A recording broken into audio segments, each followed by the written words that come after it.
Bilang isang Pilipino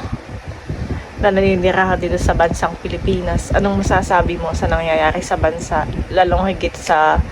pagdala kay dating President Rodrigo Duterte? Masasabi ko lang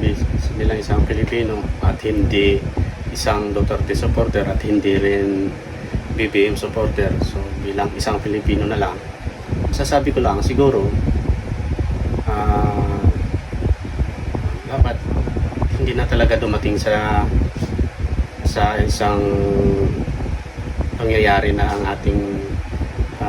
former president ay dinala pa sa ibang bansa. So kawawa naman dahil siya ay tanda na, tapos God bless na lang sa bayang